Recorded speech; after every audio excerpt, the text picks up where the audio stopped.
Oke teman-teman, ketemu lagi dengan saya Adi Kurniawan, tentu saja masih di Blast Channel. Nah, di vlog kali ini saya akan bahas khusus mengenai setting batu natural untuk landscape di area ini yang totalnya 410 meter persegi ya.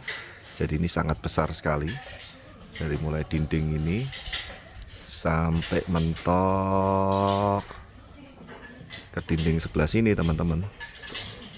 Itu lebarnya itu kurang lebih 12 meteran. Bahkan info dari customer yang belakang itu dia ngantong lebih lebar, jadi mungkin yang belakang ini bisa 15 meter.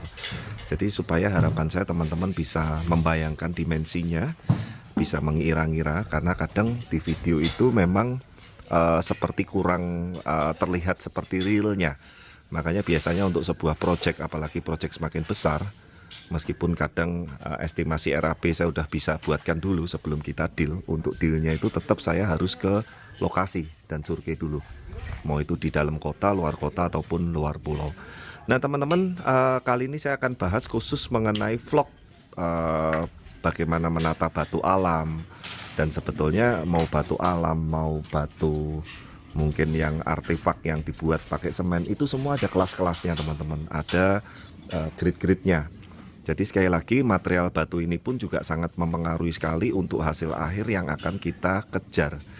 Kenapa di sini juga kita pakai batu besar ini sangat dominan sekali. Teman-teman bisa lihat yang ini perbandingannya manusia. Sekian nih kalau berdiri. Nah ini batunya yang kanan ini kalau diberdiriin itu tingginya udah lebih tinggi dari manusia. Ini 1,5 meter kemungkinan lebih. Nah karena memang landscape-nya ini dan area ini juga lebar. Jadi lebar area ini sangat berpengaruh sekali terhadap bagaimana kita bisa setting, bisa mengejar untuk goalnya. Dan sekali lagi di sini temanya adalah hutan tropis jungle teman-teman. Jadi makanya pemilihan batu dan tanaman ini juga kita sesuaikan seperti aslinya di alamnya. Baik mulai dari landscape sungai, ini sungainya kurang lebih totalnya meliuk-liuk ini plus minus 16 meteran ya, lebih kayaknya.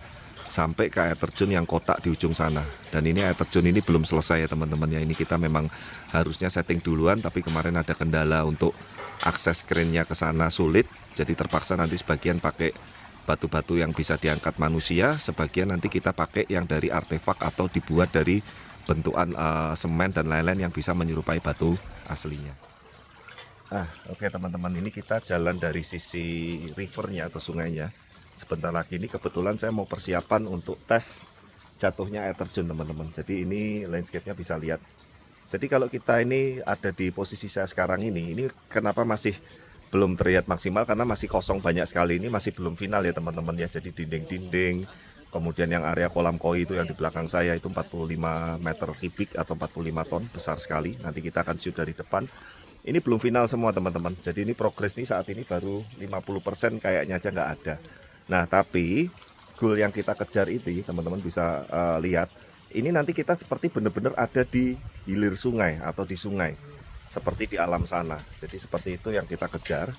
Nah kita akan lihat ya, ini sekarang teman-teman dan tim Blast ini sedang sebagian menyeting tuh teman-teman ya, terlihat ya ada pipa dan lain-lain. Itu kita sedang mempersiapkan untuk tes jatuhnya air terjun, karena memang jatuhnya air terjun ini sendiri juga sangat penting sekali untuk estetiknya, supaya sekali lagi bisa menyerupai di alam aslinya.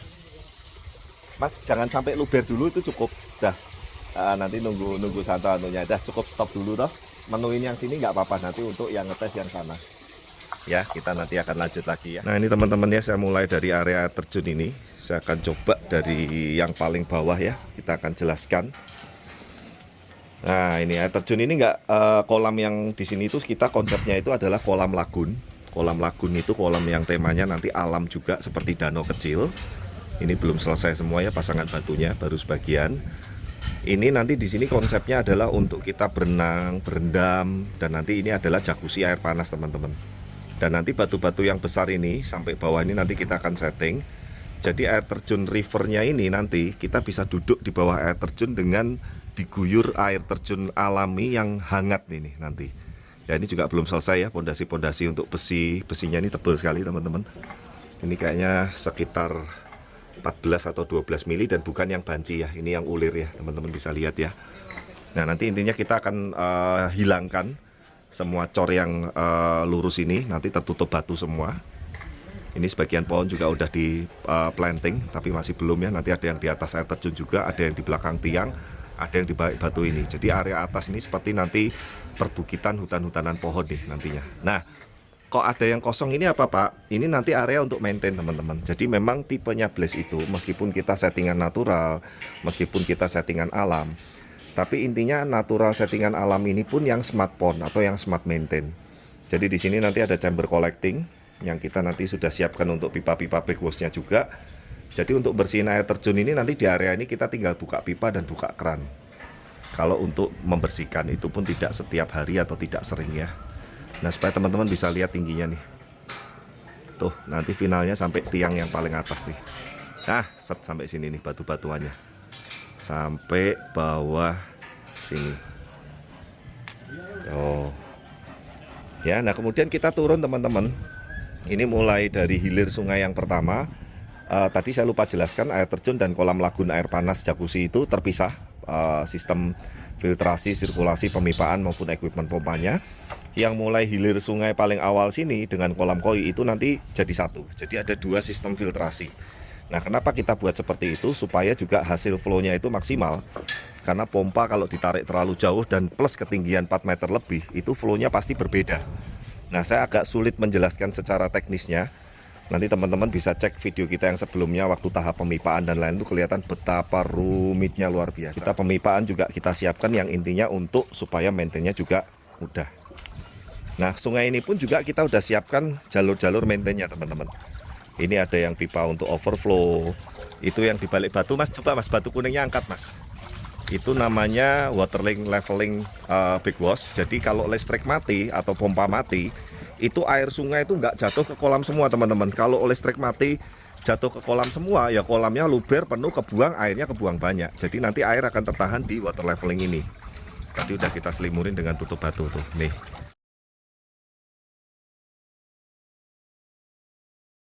Jadi makanya meskipun ini natural, meskipun ini konsepnya alam, jungle, tropis, tapi kita buat yang smart, yang artinya customer itu maintainnya juga mudah. Kemudian untuk BD-nya di setiap sungai itu kita udah kasih satu, dan jalurnya nanti di sana kita akan jelaskan ya. Jadi nanti kalau maintain sungai pun kita juga nggak perlu bongkar, nggak perlu ngangkat media under gravel atau batu-batuannya sama sekali. Cukup kita cabut pipa dan maintain secara smart dengan chamber collecting. Nah, ini canggih nih teman-teman, tuh ada semua ya. Jadi ini semua kita pikirkan dan kita konsep sudah dari awal semua. Nah, kembali ke pasangan batunya teman-teman. Sekali lagi saya cuma mau sedikit aja bahwa antara batu kecil, coral split, batu medium, batu besar, ini nggak boleh terlalu bersamaan atau berbarengan. Jatuhnya takutnya nanti kaku. Sorry kalau masih agak berantakan ya. Jadi ini tanaman pun juga baru sebagian. Ini sekali lagi belum final ya, masih jauh sekali teman-teman. Masih ada batu-batu yang agak medium, masih ada akar-akar santiki nih, masih kita tes bagian seperti ini. Masih ada nanti lumut sintetik mus ini di sebagiannya supaya manis, supaya lebih natural. Intinya ini hanya prosesnya sambil jalan. Memang ini mungkin kalau yang komentar jelek, lapa dan lain-lain, ini masih belum selesai. Ini 50% aja belum nyampe. Oke, kita bisa naik-naik ke atas batu begini, bisa nyebrang sungai, bisa nanti saya juga bilang yang sungai yang ini yang paling lebar kita settingnya. Nanti ini bisa ditaruh ikan-ikan kecil, bahkan kita mancing di sini pun nih bisa nih. Ya, tapi ikannya jangan yang terlalu gede-gede ya, karena ini paling kapasitas 3 kubik lah. Nah, kurang lebih seperti itu. Nah, teman-teman bisa lihat melalui video saya ini, semoga kelihatan bahwa settingan ini bukan settingan yang asal. Mungkin teman-teman kalau banyak menemui biasanya bentuk konstruksinya melekuk-melekuk, habis itu di atas konstruksi cuma ditaruh batu-batuan. Semoga nanti teman-teman ada gambaran, nanti saya akan ambil contohnya ya. Nah, seperti itu ya, sebetulnya bukan bilang masalah jelek atau enggak, tapi sekali lagi kalau kita tipenya karakternya begini, intinya pengen senatural mungkin, pengen dengan penataan yang se-smart dan semanis mungkin. Meskipun ya yang saya pernah bahas tidak mungkin bisa menyerupai asli di alamnya, tapi minimal mendekati lah seperti itu. Ini tanaman pakis monyet beberapa udah masuk, nanti yang lainnya juga menyusul. Nah, ini kita jalan lagi di sisi sebelah satunya aviarinya. Nah, disinilah teman-teman nanti filtrasi untuk kolam koi utamanya. Ini teman-teman bisa lihat nih dalamnya 2 meteran ada ini. Ya, dan sepanjang ini dan sebesar ini teman-teman nanti bisa perkirakan sendiri habisnya media berapa. Dan ini menjadi salah satu kolam natural yang dengan spek filtrasi secara filtrasinya ini yang termasuk yang terbaik yang selama ini kita pernah buat. Nggak tahu di Indonesia ada nggak yang pakai spek dengan setinggi itu untuk kolam koi naturalnya. Dan semua konstruksi ini bukan membran, cor semua. Ketebalan cornya 20 sampai 25 cm nih tebelnya. Ya, untuk masalah besinya dan segala macam, teman-teman mungkin di progres video sebelumnya bisa lihat sangat-sangat kuat sekali. Nah, ini memang kolam ini paling terakhir kita setting karena kita nanti akan menyelesaikan dari atas dulu baru kolamnya terakhir. Ini kolam koinya kapasitas 45 kubik nih. Ini masih mentahnya nih, dalamnya sampai 2 meter. Dari tempat saya berdiri ini ya, biar teman-teman lihat perbandingannya tuh. Dalam sekali, dan kita levelingnya pun kita bikin level, ada beberapa level 2 sampai level 3 tuh. Apa sih tujuannya levelnya itu Pak Ade? Untuk kita buat seperti landscape lagun juga di alam. Jadi kalau teman-teman lihat sungai di alam nanti, itu ada yang tanah pertama itu, nanti itu juga belum ya, ada taburan koral, ada batu, ada segala macam. Turun ke bawah ini nanti yang kolam pendek dulu. Kolam sungai, kolam koi yang pendek. Koi nggak bisa akses ke sana, tapi kita bisa keceh-keceh. Anak-anak bisa main di situ sambil kecik-kecik sedikit, sambil nanti mau kasih makan ikan koi. Nah, yang level kedua ini, koi bisa, tapi nanti batunya kita minimkan supaya intinya hanya untuk mempercantik estetiknya. Baru yang los ke dalam ini, dan ini semuanya nanti bawahnya juga under gravel semua, batu-batuan sehingga lebih alami. Itu nanti yang menjadi rumah utama koinya. Ini kalau mau ditaruh koi 80 sampai semeter aja, 20 ekor aja masih senggang ini. Oh, nih lihat nih dari mulai sini nih jumpernya ya. Set sampai sini. Tuh masih ada beloknya lagi. Dan ini nanti kita finishing dengan decking kayu ulin yang rustic fosil, seperti yang di hutan-hutan itu, yang berserat-serat, yang berkontur, seperti jadi jembatan atau dermaga yang kita bisa duduk-duduk di pinggir kolam koinya juga. Nah, yang untuk tadi sungai maintain collectingnya itu kita juga udah siapin nanti di balik tangga yang sebelah sini teman-teman. Oh, jalur aerator, jalur aerasi, untuk equipment dan segala macam udah kita siapin semua. Ini yang khusus untuk maintenance sungai. Backwash-nya, collectingnya juga udah kita siapin semua. Intinya yang seperti saya jelaskan tadi, meskipun ini kolam temanya natural, biasanya natural itu kan orang males, repot maintenance-nya Pak, ribet Pak, cepet kotor Pak, bla bla bla Pak, segala macam. Nah, yang kali ini nanti kita akan lihat, saksikan sama-sama bahwa natural yang ini pun sangat berbeda dengan natural yang kolam-kolam lainnya. Semoga intinya sekali lagi ini bukan mau compare atau bukan mau membanding-bandingkan, tapi edukasi, kemudian speknya, kemudian sistemnya, kemudian apa yang kita lakukan di sini di Project di Denpasar Bali ini, apa yang kita kerjakan di sini, teman-teman bisa memahami apa-apa saja edukasi-edukasi dan hal-hal yang positif yang bisa dibermanfaat. Ini setting aviarinya juga masih barusan mulai ya. Yuk kita lihat dari atas. Oke, ini nanti rumah pohon teman-teman. Jadi ini di sini nanti dari pohon ini kita bisa duduk-duduk santai di sini. Aksesnya juga nyambung langsung ke kamarnya customer di lantai 2 nih, tuh. Jadi dari depan kamar buka pintu bisa akses ke sini. Dari bawah ruang keluarga bisa juga pintu kaca seperti yang tadi saya jelaskan.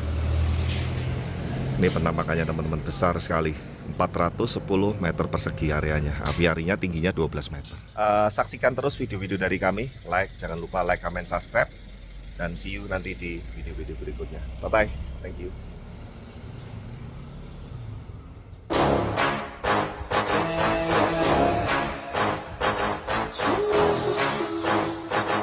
Yeah, let's go.